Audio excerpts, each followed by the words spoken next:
আজকের আলোচ্য বিষয় অনার্স তৃতীয় বর্ষ সন্নিবেশ ও জৈব ধাতব রসায়ন।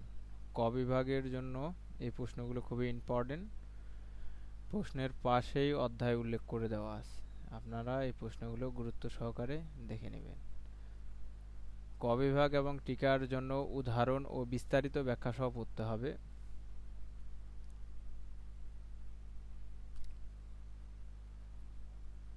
অবস্থান্তর ও অভ্যন্তরীণ অবস্থান্তর মৌল অধ্যায় ১।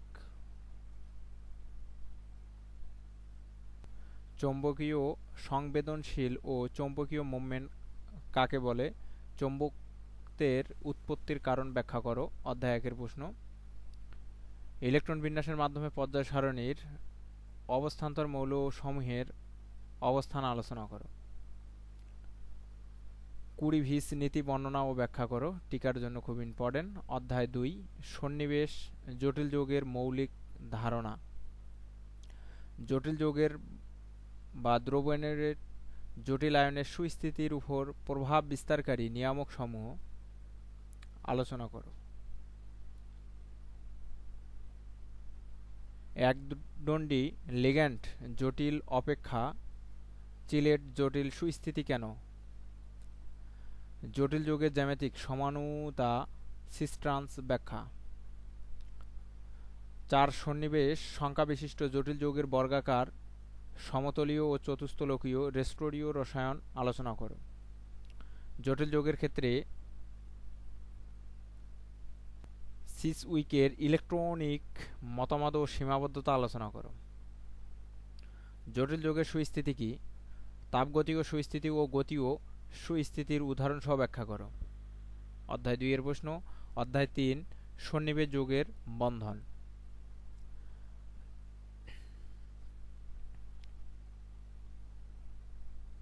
ক্রিস্টারফিল্ড তত্ত্বের আলোকে চৌম্বক মোমেন্ট হিসাব করে জটিল যৌগ সমূহের চৌম্বক ধর্ম ব্যাখ্যা করো। চতুস্তলকীয় জটিল যৌগগুলো সাধারণত উচ্চ স্পিন বিশিষ্ট কেন? আণবিক অরবিটাল তত্ত্ব কি? O2 অণু প্যারাচৌম্বকীয় ব্যাখ্যা করো। দ্বিপরমাণু হিলিয়াম অণুর অস্তিত্ব নেই ব্যাখ্যা করো। D5 উচ্চ স্পিন ও নিম্ন স্পিন জটিলের জন্য CFSE হিসাব করো। অধ্যায় ৪ সন্নিবেশ যৌগের বিক্রিয়া ও কৌশল।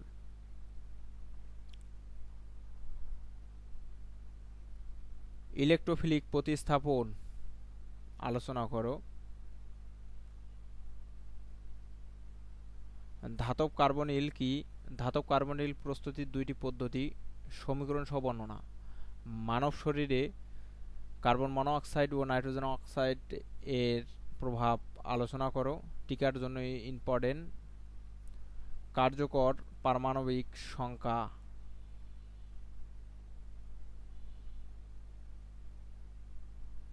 অবলোহিত বর্ণালী দ্বারা কিভাবে ধাতব কার্বনিল ও ধাতব নাইট্রোসিল শনাক্ত করা যায়?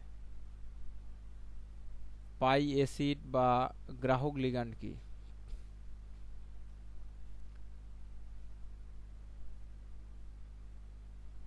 এটা অবশ্যই গুরুত্ব সহকারে পড়বেন। জৈব ধাতব যৌগ কি? জৈব ধাতব যৌগের শ্রেণী বিভাগ উদাহরণ সহ আলোচনা করো।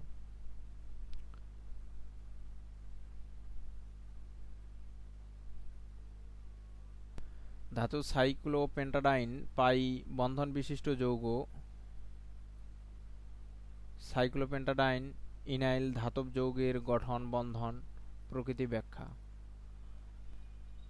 আপনারা পুরো সাজেশনটির প্রত্যেকটি প্রশ্ন গুরুত্ব সহকারে পড়লেই অবশ্যই কমন থাকবে, আর যেগুলা মার্ক করে দিছি রেড মার্ক, এগুলো অবশ্যই গুরুত্ব সহকারে আগে পড়বেন। সকলকে ধন্যবাদ।